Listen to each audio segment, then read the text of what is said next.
Assalamu alaikum wa rahmatullahi wa barakatuh pour la deuxième année du collège de la fécondation à la nidation.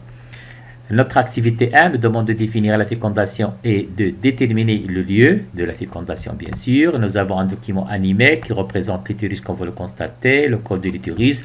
Nous avons les trompes de Fallope et nous avons bien sûr nos dos ovaires. Voyons ce qui se passe. Donc, l'arrivée des spermatozoïdes, ils vont se diriger grâce à leur mobilité, bien sûr, puisqu'ils possèdent un flagelle. Ils vont se diriger, bien sûr, ils vont passer par le col de l'utérus, puis par l'utérus, ils vont se diriger vers la trompe de Fallope. Ils se dirigent, bien sûr, vers les ovaires. Bien sûr, peut-être vous vous souvenez un petit peu, on a parlé du chimiotactisme, c'est-à-dire une substance chimique sécrétée par les ovules et qui attire les spermatozoïdes. L'ovaire va expulser un ovule, donc c'est l'ovulation. Donc au niveau du tiers supérieur de la trompe de Fallope, il y aura rencontre bien sûr entre les spermatozoïdes et l'ovule, et c'est là où aura lieu bien sûr la fécondation. Voyons les étapes de la fécondation. Donc notre étape 1, ça sera la danse des gamètes, donc des spermatozoïdes autour de notre ovule. Deuxième étape, pénétration d'un seul spermatozoïde, comme vous le constatez.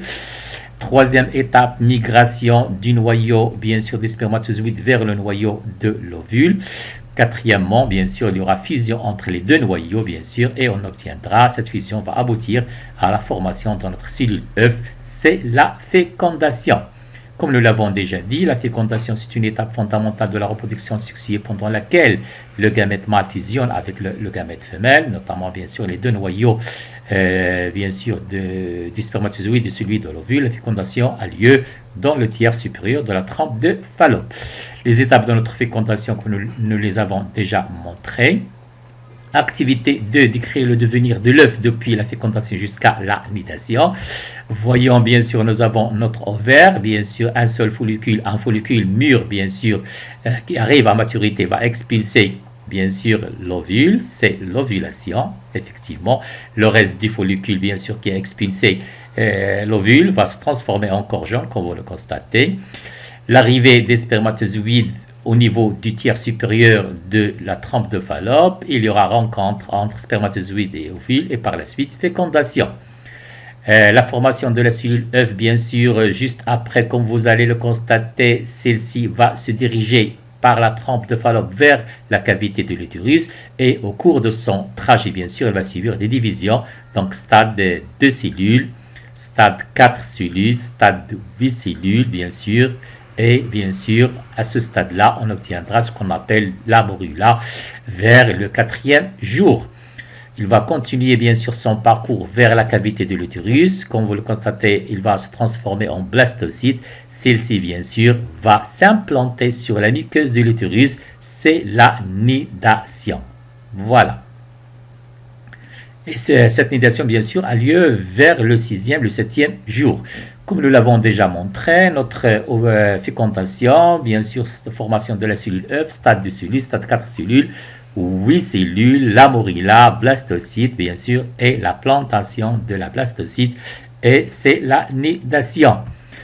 Comme nous l'avons déjà dit, juste après la fécondation, l'œuf ainsi formé va migrer, bien sûr, vers l'utérus en se divisant au cours de son parcours. Bien sûr, il va subir des divisions par mitose, un certain ensemble de divisions. Donc, après plusieurs divisions, on obtiendra un amas de cellulaires appelé morula.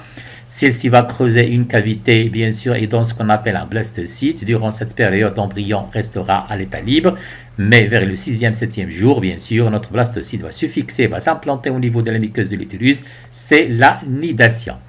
Activité 3, décrire les étapes de la fécondation in vitro. In vitro, c'est-à-dire dans des tubes A et C.